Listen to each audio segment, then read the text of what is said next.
علیکم ورحمۃ اللہ وبرکاتہ۔ نحمدہ ونصلی علی رسول الکریم، اما بعد، اعوذ باللہ من الشیطان الرجیم، بسم اللہ الرحمن الرحیم۔ ولا تهنوا ولا تحزنوا وانتم الاعلون ان کنتم مؤمنین، صدق اللہ العظیم۔ جب گلستان کو خوں کی ضرورت پڑی، جب گلستان کو خوں کی ضرورت پڑی، سب سے پہلے گردن ہماری کٹی۔ اب کہتے ہیں ہم سے اہل چمن، اب کہتے ہیں ہم سے اہل چمن، یہ چمن ہے ہمارا تمہارا نہیں۔ ملت اسلامیہ کے پاسبانوں، آج میں آپ حضرات کے سامنے ہندوستان کے مسلمانوں پر ہونے والے ظلم ستم کے بارے میں کچھ عرض کرنا چاہتا ہوں۔ وہ ہندوستان جس کی حریت کے باغ کو مسلمانوں نے اپنے خون جگر سے سینچا تھا، وہ ہندوستان جس کی آزادی کے خاطر بحر نائے آشنائے ساحل میں کود پڑے تھے اور موجوں سے کھیلتے ہوئے منزلات تک جا پہنچے تھے، بے پناہ قربانیوں کے ذریعے اس کو پروان چڑھایا تھا۔ آج اسی ہندوستان میں مسلمانوں کو طرح طرح کی اذیتیں اور تکلیفیں پہنچائی جا رہی ہیں۔ مسلمانوں کو قلوب سے اسلام کی محبت کو ختم کرنے کی نہایت ہی گھناؤنی اور ناپاک سازشیں ہو رہی ہیں، اور اس میں شک و شبہ نہیں، اور ہم پر مصائب کے پہاڑ ٹوٹ رہے ہیں۔ ہم مظلوم و بے قصور کو فرقہ پرستوں نے اپنے ظلم ستم کا نشانہ بنایا ہوا ہے۔ ہماری ماں بہنوں کی عزت و آبرو لوٹ جا رہی ہیں۔ برادران ملت، یوں تو ہندوستان میں کسی بھی دور میں مسلمانوں کا حامی کوئی نہیں تھا، لیکن جب سے ان فرقہ پرستوں نے ہندوستان میں جنم لیا ہے، اس وقت سے مسلمانوں کی رہی صحیح سکون و چین چھن گیا ہے، کیونکہ ان فرقہ پرستوں نے ہمہ وقت مذہبی اسلام کو مٹانے کے لیے نہ جانے کیسی کیسی رچنا رچی ہے۔ غور تو کریں، کبھی وندے ماترم جیسی گندی و ناپاک چیز کو نافذ کرنے کا حکم ہوتا تھا، جس کی وجہ سے نیندیں حرام ہو گئی تھی۔ آج بھی بہت سارے اسکولوں میں گیت گائی جاتی ہیں، جس گیت میں سراسر کفر بھرا ہوا ہے، جس گیت کو ایک بار پڑھنے سے انسان خارج اسلام ہو جاتا ہے، جس گیت کو ایک بار پڑھنے سے مسلمان نہیں رہتا۔ آج وہی گیت ہندوستان کے مدارس و مکاتب میں پڑھنے کے لیے بچوں کو مجبور کیا جا رہا ہے۔ آج ہندوستان کے مدارس و مکاتب کو ختم کرنے کی کوششیں کی جا رہی ہیں۔ ہندوستان کے مدارس و مکاتب کو دہشت گردی کا اڈہ قرار دیا جا رہا ہے، اور یہ الزام لگایا جا رہا ہے کہ جتنے بھی فساد ہو رہے ہیں ان کے پیشوار اور لیڈر یہ ملا ہے، اس لیے پہلے ان کو ختم کیا جائے۔ اور اس کی آسان صورتیں نکالی گئی کہ اب مسلمان کسی بھی مدارس و مکاتب اور مساجد کو ختم کر دیا جائے۔ اسی وجہ سے ہماری عبادت گاہوں پر پابندی لگائی گئی کہ اب مسلمان کسی بھی مدارس و مکاتب کو نہیں بنا سکتا، لیکن شاید ان کو معلوم نہیں کہ مسلمانوں کی جب تک سانسیں چلتی رہیں گی، اس وقت تک دین و اسلام اور مدارس و مکاتب تک کسی طرح کی آنچ نہ آنے دیں گے۔ ہم تمہاری دھمکیوں سے خوف کھا سکتے نہیں، ہم تمہاری دھمکیوں سے خوف کھا سکتے نہیں، ظلم کے آگے ہم اپنا سر جھکا سکتے نہیں۔ ہے یہی تاریخ اپنا، ہے یہی اپنا فلسفہ، ہے یہی تاریخ اپنا، ہے یہی اپنا فلسفہ، ہم زمانے میں دبانے سے ابھرتے ہیں صدا۔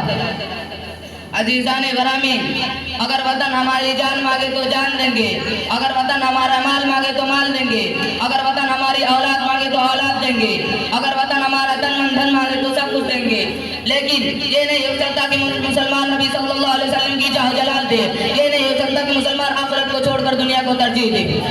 کسی شاعر نے کیا خوب کہا، ٹل نہ سکتے تھے اگر جنگ میں اڑ جاتے تھے، ٹل نہ سکتے تھے اگر جنگ میں اڑ جاتے تھے، پاؤں شیروں کے بھی میدان سے اکھڑ جاتے تھے، مجھ سے شرکش ہوا کوئی تو بگڑ جاتے تھے، مجھ سے شرکش ہوا کوئی تو بگڑ جاتے تھے، کیا چیز ہم توپ سے لڑ جاتے تھے۔ برادران ملت، وہ ٹیپو سلطانی کی جاتی جس نے اکا کی دھڑکی 100 برس کی زندگی سے شیر کی ایک دن کی زندگی بہتر ہے، لوگوں کے رگے مردہ میں آزادی کی برقی لہر دوڑا دی تھی، اور خود بھی انگریزوں کے خلاف برسر پیکار رہے، یہاں تک کہ میسور کے دھرتی پر ان کا آخری قطرہ بھی آزادی کے خاطر بہا کر شہید ہو گئے۔ اگر یہ مسلم قائدین کا قافلہ غلام ہندوستان کے پرپیچ اور بھیانک جنگل میں آزادی کی شاہراہ بنانے کے غرض سے سرگرم سفر نہ ہوتا تو یہ تنگ نظر حسان فراموش غدار جو ہم سے وفاداری کی سنن مانتے ہیں، ان غداروں سے میں کہتا ہوں، اگر ہم غدار تو پابند وفاتم بھی نہیں، اگر ہم غدار تو پابند وفاتم بھی نہیں، اپنی قدرت پہ نہ اترا خدا تم بھی نہیں۔ یہ فرقہ پرست اس ملک کو کبھی بھی آزاد نہیں کرا سکتے تھے۔ آپ حضرات مجھے بتائیے، کیا مسلمانوں نے جنگ آزادی سے لڑی تو صاحب اقتدار ہو جائیں؟ کیا مسلمانوں نے اپنا خون اس لیے بہایا کہ حکومت قائم کریں؟ کیا مسلمانوں نے اپنے جسم پر زخم اس لیے کہا کہ حاکم بنے؟ نہیں، ہرگز نہیں، بلکہ اسلام کو برقرار رکھنے کے لیے، دین کو برقرار رکھنے کے لیے، ایمان کو برقرار رکھنے رکھنے کے لیے، توحید و انسانیت کو برقرار رکھنے کے لیے، ہندوستانیوں کو غلامی کی زنجیروں سے آزاد کرانے کے لیے، ہندوستان میں امن و صلح کو باقی رکھنے کے لیے، لیکن آج پھر حکومت فرقہ پرست انگریزوں کی طرح ہمارے دین پر حملہ کر رہی ہے۔ یاد رکھیں اگر یہی حال رہا تو ان فرقہ پرستوں کو بھی انگریزوں کی طرح منہ کی کھانی پڑے گی اور اپنے عہدے سے جب قدوس ہونا پڑے گا۔ کوئی گر سلا کے پھولوں کو پیروں سے کچل ڈالے، کوئی گر سلا کے پھولوں کو پیروں سے کچل ڈالے، تو شاخ گل کے ہر پتی پر قتل عام لکھ دینا۔ ملت اسلامیہ کے غیور نوجوانوں، اپنے غفلت کی چادر چاک کر کے حق الوش کی ذرہ پہن لو، اپنے اندر انقلاب پیدا کرو، اپنی تقدیروں کو سنوارو۔ قوموں کی تقدیریں خود بنائی جاتی ہے۔ ان اللہ لا یغیر ما بقوم حتی یغیروا ما بانفسہم، یہ ایک ٹھوس حقیقت ہے۔ شاعر کہتا ہے خدا نے آج تک اس قوم کی حالت نہیں بدلی، خدا نے آج تک اس قوم کی حالت نہیں بدلی، نہ ہو جس کو خیال خود اپنی حالت بدلنے کا۔ ہم بہت کچھ ہو چکے ہیں لیکن ہمارے سب سے بڑی متاع اسلام ہمارے پاس موجود ہے۔ ابھی ہمارے سینوں میں ایمان و یقین کی مشعلیں روشن ہیں۔ جو لوگ اسلام پر مرنا اور جینا چاہتے ہیں، کفر کا سلام ان کے دلوں سے عشق رسول کی چنگاری نہیں بجھا سکتا۔ الحق یعلی لا یعلی، یعنی کہ حق ہمیشہ غالب اور سربلند رہتا ہے، اس کو کوئی چیز مغلوب نہیں کر سکتا۔ اسلام کی فطرت میں قدرت نے لچک دی ہے، اسلام کی فطرت میں قدرت نے لچک دی ہے، اتنا ہی ابھرے گا جتنا کہ دباؤ گے۔ اسلام ہمارے ہاتھ میں وہ ڈال ہے جو کفر کے ہر تیر کو روک سکتا ہے۔ اسلام ہمارے لیے وہ تلوار ہے جو ہر تلوار کو کاٹ سکتا ہے۔ اسلام وہ چشم حیات ہے جس سے قیامت تک کے دھارے پھوٹتے رہیں گے۔ اسلام وہ دھارا جو ہمارے سفینوں کو حاصل مقصود تک پہنچا سکتا ہے۔ شاعر کہتا ہے جہاں میں اہل ایمان صورت خورشید جیتے ہیں، جہاں میں اہل ایمان صورت خورشید جیتے ہیں، ادھر ڈوبے ادھر نکلے، ادھر ڈوبے ادھر نکلے۔ ملت اسلامیہ کے دھڑکتے دلوں، آج تمہارے عزت و آبرو کے امتحان کا وقت آ چکا ہے۔ آج تاج محل کی پرشکوہ عمارت تم سے فریاد کر رہی ہے، آج لال قلعہ کی دیواریں تمہیں آواز دے رہی ہیں، آج قطب مینار تمہارا مرثیہ پڑھ رہا ہے، آج بابری مسجد کی دلخراش شہادت تمہارے خداری کی تعلقات کو جھنجھوڑ رہی ہے، آج وہ مسلم خواتین جن کی عزت و آبرو کو پامال کیا گیا تھا آواز دے رہی ہیں۔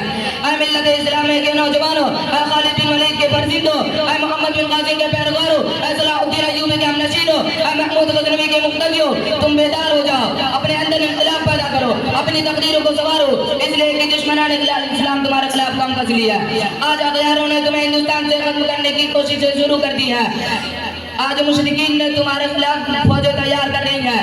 اے مسلمانوں، اگر اب بھی بیدار نہیں ہوئے اور اپنے بچاؤ کے سامان میں یہ نہیں کیا تو یاد رکھو بوسنیا کے مسلمانوں کی طرح زہریلی خوار ہو جاؤ گے، بوسنیا کے مسلمانوں کی طرح گاجر مولی کی طرح نکالنے جاؤ گے اور آپ لوگوں کا کوئی پرسان حال نہ ہوگا۔